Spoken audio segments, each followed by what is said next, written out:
times are changing and people should start asking themselves new questions. Fighting over resources, that if we use those resources any more than we have, we will literally destroy our planet. Now, that's what I call foolish, but that is a condition. The other condition that became apparent was that the increase in change and the increase in complexity against the relative competency of organizations to adapt to change and complexity was that the efficacy was going down against the challenge. So that, in effect, organizations were starting to fail. They started to fail not because they had a bad CEO or the market shifted, or they didn't have cash. All those reasons are reasons why organizations come and go all the time. But systemically, they were not organized in a way that enabled them to be requisite with the rate of change and the complexity of the society. We are creating the environment in which we are adapting to. So we're no longer running around the jungle and adapting to the hot weather. We are adapting to the environment we ourselves are creating. So that's a third point to think about. And then you think about, well, are we paying attention to this? Or are we backing into the future with a blindfold on and 6 billion people running around the earth doing multiple things every day, creating enormous complexity, and literally designing a future by default, not by any design or intent or awareness. Night that he gave everybody an assignment with the first paragraph written and to finish the story, as I can remember doing that many times in my childhood. But anyway, finish the story. And when it was over, some people wrote lots of things and some people wrote nothing.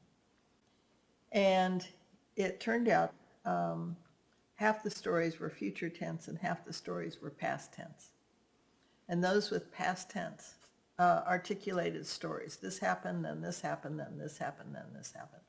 Those that were anticipatory or about the future had nothing written about them because people said, we don't know what's going to happen to them. How do we know?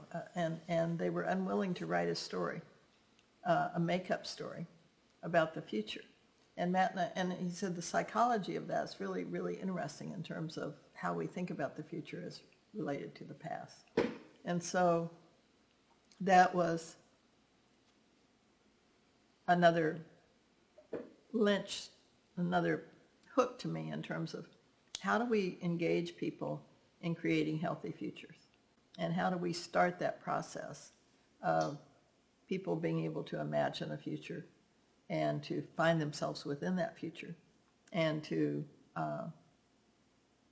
define the journey they wanted to take that wasn't programmed out for them. Everywhere I've been and everything I've done, people are very willing, very, very willing and very hungry to play with the future and to imagine a world that they co-created, not one that they're given or that's scripted to them, but one that they co-create.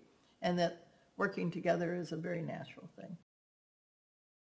He decided to create a means to radically compress the design process and get to an operational capability around something far quicker, and at the same time make it more comprehensive and integrated and global and scalable, where the problems are scalable, and so on. So that was the what you might call the reason why we created the design shop process.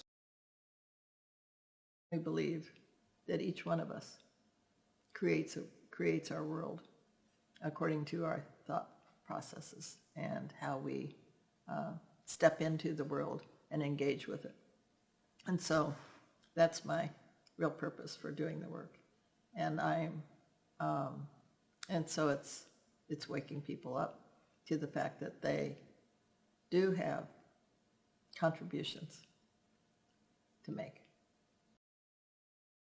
doing things that expected people to be extraordinary, or in fact expected them to do much of anything.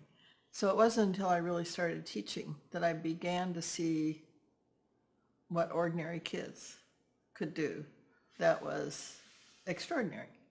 And I think that framed everything I've done since, is ordinary people doing extraordinary things when they come together and work together. Bottom line, this is what everybody has to decide for themselves. And it really doesn't matter. I don't care if someone says, I'm going to go sit and meditate for the next 25 years. That's my way of dealing with the future and bringing positive energy to it. That's as good as anything else. Or someone else say, I'm going to run for president and see if I can make a change. It's going to take all those different kinds of strategies and intentions to do it. But we are at a time, civilizations have come and gone by the dozens, and every day almost you read about one that's another 5,000 years back before we knew, and you dig down and there's a whole thing, right? We don't know our history in this planet. We're just beginning to learn it. Civilizations come and go. And there's a thing that you might call relevance. Artists tend to be relevant to the next generation because they are natural futurists, and the early stimulators. They pick up things and the sensitivity and do art that everyone thinks is horrible, and then it's in, 50 years later it's in a museum and it's worth $50 million. But what's relevant today cannot be just, well, let's just go out and do this, it's fun and we make some money. We are not in a time where people can afford individually or as a community or as a planet not to pay attention to what is going on this planet at this time. However they choose to do that, that's fine. But one of the things that we're trying to say is this is going to go one of several different ways, but it cannot sustain the way it's going today. And we need to pay attention and to act in a way that supports an emergence of a solution and a better civilization. We're all ordinary going into the future. We all have skills and habits and assumptions and dreams that are creating the future by design or by default. I want to awaken the dormant creativity in all of us and in corporations. And it's there, and it's just dormant. And so to enliven that, to wake it up, so that ordinary people can do extraordinary things.